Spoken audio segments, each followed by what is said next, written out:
So he can keep himself as the first person, wife as the second applicant, and any of the children as the nominee.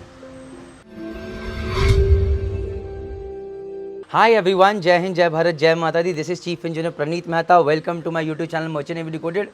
जैसा कि आज मेरे साथ है Rajiv Kaushik sir, chief engineer merchant navy, retired in 2000, I won't say retired sir, but 2014 में Maersk tanker से chief engineer की तरह छोड़े थे। आज की डेट में फाइनेंशियल गुरु है और हज़ारों सी फेयर्स की आज की डेट में हेल्प कर रहे हैं to help them understand the importance of finance in our life.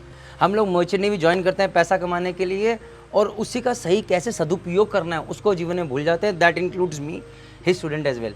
तो जो वीडियो सीरीज़ बन रही है इसके थ्रू मैं भी बहुत कुछ सीख रहा हूँ और आइडिया ये है आप लोग भी सीखिए, चाहे आप जीपी रेटिंग्स को बिलोंग करते हैं, चाहे आपकी सैलरी इतनी है या इतनी है। ये जो पॉइंटर्स हैं आप सबके लिए बहुत इंपॉर्टेंट है। Without wasting any time I just want to say कि ये जो वीडियो लास्ट तक देखिएगा और यहाँ पर हम बात करने वाले हैं उन पॉइंटर्स की जो कि हर सी फेयरर को फॉलो करने चाहिए अगर आप इंडिया में रह रहे हैं। तो मतलब अगर आप हिंदुस्तान का हिस्सा हैं तो ये कुछ लॉज हैं जो कि आपको फॉलो ही करने हैं, नहीं तो आज, नहीं तो कल, नहीं तो परसों, कभी ना कभी आप दिक्कत में ज़रूर फंसेंगे। तो sir, keeping it short, I hand it over to you कि सर वो कौन कौन से पॉइंटर्स हैं जो कि हर सी फेयरर को फॉलो करने चाहिए to abide by the law of the land, I would say. So like in the last video we have covered those points. So most important thing is that your documents should be complete. And apart from that, it is important to understand here, जो लोग अभी सी पर नहीं गए हैं उनको भी, और जो लोग चले भी गए हैं उनको भी शायद पता हो या न पता हो कि एक फाइनेंशियल ईयर में जब आप इंडिया में 181 डेज से कम रहते हैं तब आप नॉन रेजिडेंट इंडियन बन जाते हैं। Under this act, financial year में, कैलेंडर ईयर में नहीं, तो under this act government of India allows कि आपकी जो ग्लोबल इनकम है इंडिया के बाहर वो टैक्स फ्री होती है। टैक्स फ्री तब होगी जब वो आप बाहर से रेमिट करेंगे अपने एनआरई अकाउंट में।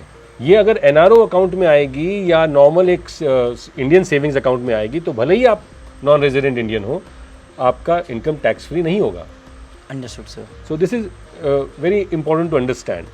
So naturally, even if your income is tax free, you must file something called income tax return or ITR. So very simple, but yes, you should take help of a CA professional and pay your taxes. Pay your taxes as early as possible. So NRE account में पैसे लाओ। Second thing is NRE को पूरा follow करने की कोशिश करो। NRE residents maintain रखो।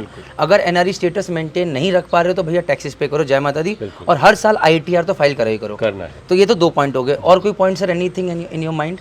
अगला पॉइंट जो है वो ये है कि आप जो भी, पहली बात तो बैंक अकाउंट में ही आपके नॉमिनेशन होने चाहिए। नॉमिनेशन मतलब आपके फैमिली में से कोई मेंबर उसमें नॉमिनेटेड होना चाहिए, which in case of any mishap will get the amount without any legal hassle.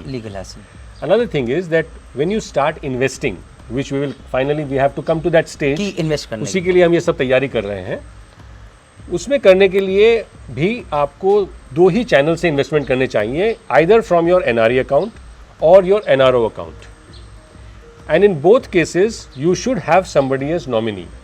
Legally, when you invest in mutual funds, you can keep another person as a second applicant, but still you should have a nominee. Like suppose a person is married, so he can keep himself as the first person, wife as the second applicant, and any of the children as the nominee. ये बहुत important है। इससे बहुत सारे, क्योंकि आज की हम टाइम में देख रहे हैं, the life is becoming very highly at risk, तो इससे हमें बहुत सारी चीज़ों में हम बच सकते हैं। Similarly, if you are making any big ticket purchases like buying a car और buying a house in your own name, then please make sure that these are purchase from your NRE account और NRO account. For example, even house and things like that, if you are not taking a loan.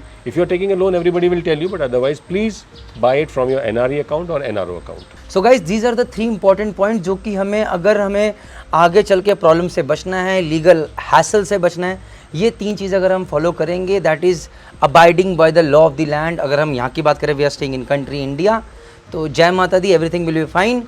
Money saved is money earned. Thank you very much. जय हिंद, जय भारत, जय माता दी।